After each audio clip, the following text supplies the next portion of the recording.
सरकार तेरे खेल निराले, इलेक्शन से पहले कुछ और, इलेक्शन के बाद कुछ और। नायब सिंह सैनी सरकार, हरियाणा सरकार ने एचकेआरएन के कर्मचारियों को बाहर का रास्ता दिखा दिया। ये आप सभी जानते होंगे।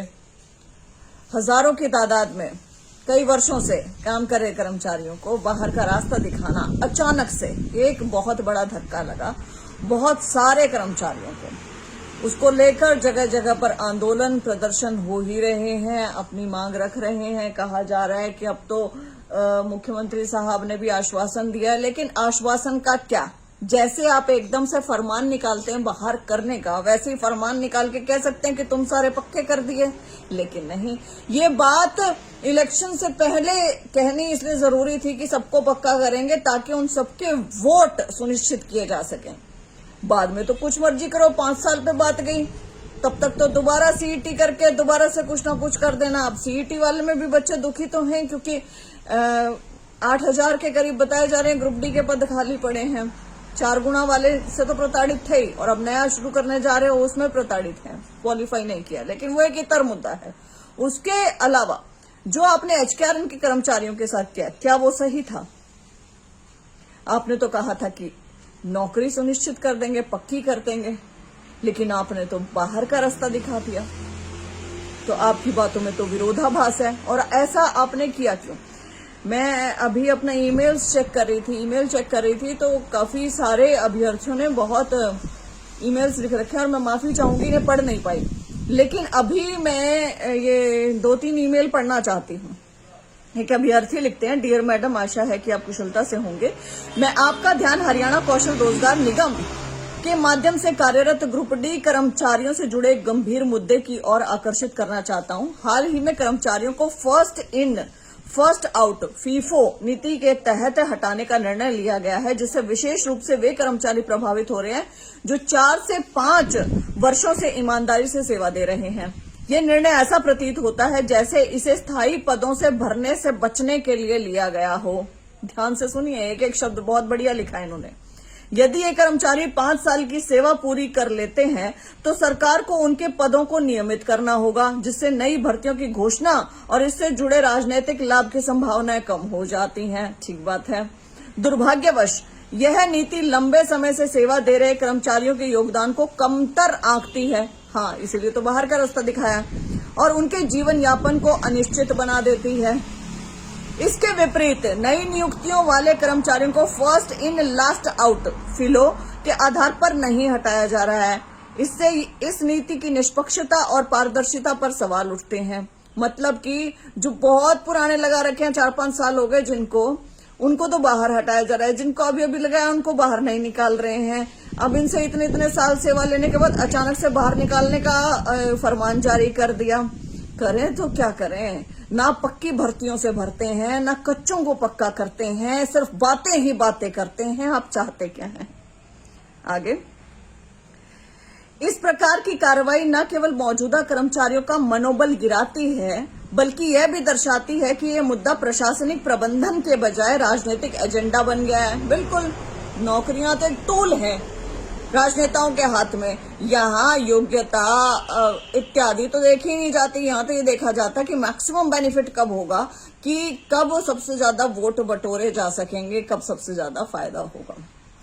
मैं आपसे आग्रह करता हूं कि इस मामले में हस्तक्षेप करें और एक निष्पक्ष समाधान की ओर बढ़ें। ये सब नेक्स्ट में जरूर पढ़ना चाहूंगी। ये एक कविता लिखी है और बहुत बढ़िया लिखी है।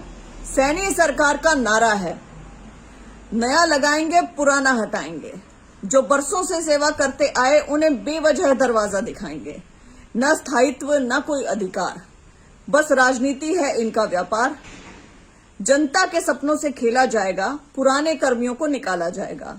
ये नारा नहीं, एक छलावा है, सैनी सरकार का बस दिखावा है। इससे इतर एक और अभ्यर्थी ने लिखा है, और हम एचकेआरएन के कर्मचारियों के साथ बहुत गलत हो रहा है मैम। हम गरीब कहाँ जाएं, कोई सुनवाई नहीं हो रही है। परिवार भी इसी छोटी सी नौकरी के कारण चल रहा था। कई बार आत्महत्या करने का मन करता है, बच्चे की भी फीस पूरी नहीं कर पाते हैं। हजारों कर्मचारियों को बेरोजगारी के कुएं में सैनी सरकार ने धकेल दिया है हमारे साथ। असल में पता क्या है, तीसरी बार भाजपा सरकार बन गई है, और इसमें मैं कहूं कि इससे क्या होता है, अति आत्मविश्वास आ जाता है ना, जो ओवर कॉन्फिडेंस होता है वो ठीक नहीं होता है। तो ये लगने लगता है कि हमने सब कुछ ही अच्छा किया है, इसलिए हम तीसरी बार हैं। असल में मैं ऑन कैमरा ये चीज बोलना चाहती हूँ कि गलती बहुत जगह पर कांग्रेस की रही है, जिसका फायदा बीजेपी ने बहुत अच्छे से उठाया है। जहां लोग नाराज होने के बावजूद भी, एंटी इनकम्बेंसी होने के बावजूद भी सेम सरकार रिपीट हुई, तो इसलिए नहीं हुई कि आपने कोई बहुत बढ़िया काम कर दिए या बहुत अच्छा कर दिया जाति के आधार पर, और कांग्रेस की गलतियां नहीं है, ये सब रहे। तो जब ये ओवर कॉन्फिडेंस आ गया ना, तो ये इनका जो मन कर रहा है वो कर रहे हैं, अपने कहे से मुकर रहे हैं। कहा जाता है कि हम तो HKRN को पक्का करेंगे, जो मैंने कह दिया पत्थर पर लकीर है। कहाँ गई आपकी लकीर? इन कर्मचारियों को आपने बाहर का रास्ता दिखाया, इन्होंने आपका विरोध प्रदर्शन किया, कैथल में आप आश्वासन देकर गए। What do you mean by आश्वासन? होता क्या है आश्वासन? निकालते वक्त जब एकदम फरमान फर्रा वो कागज जारी करते हैं, तो ये जो आश्वासन नाम का रखा हुआ है, इसकी जगह पर वही कागज वापस क्यों नहीं आता है कि तुम्हें पक्का कर दिया है कि मैंने कहा था कि कागज ये लकीर है पत्थर पर, लो मैं अपने कहे पर अब अड़िग रहता हूं और मैं तुम्हारी सेवाएं नियमित करता हूं। मैं बाहर तुम्हें निकालने का जो मैंने निर्णय लिया था वो गलत लिया था, मैं अपने शब्द वापस लेता हूं, निर्णय वापस लेता हूं और तुम्हें पक्का करता हूं। क्यों नहीं ऐसा हो सकता कि कई सालों से लगे कर्मचारी वो पक्के हो जाएं और आगे से उन्हीं भर्तियों को पक्की भर्तियों के माध्यम से निकाला जाए? आप तो ऐसा काम कर रहे हो, 4-5 साल 5 साल जिसके पूरे नहीं होते उसमें बाहर काट दो और फिर उसके बाद नए को भर्ती करते रहो, पक्की भर्तियां करनी ना पड़े, बैकडोर से एंट्री चलती रहे आपकी निरंतर, और फिर उसके बाद हाई कोर्ट तक आपके ऊपर जुर्माने लगाए 50-50 हजार। आपके HKRN के CEO के ऊपर जुर्माना लग गया है, मुख्य सचिव के ऊपर जुर्माना लगा है 50,000 रुपए का। किस लिए? बताइए सबको कि हम पारदर्शी नहीं है, हम निष्पक्ष नहीं है और हम ईमानदार नहीं है। बोलो सबको जाके कि हम ऐसे नहीं है, हम झूठ बोलते हैं, इसलिए हमारे ऊपर जुर्माना लग गया।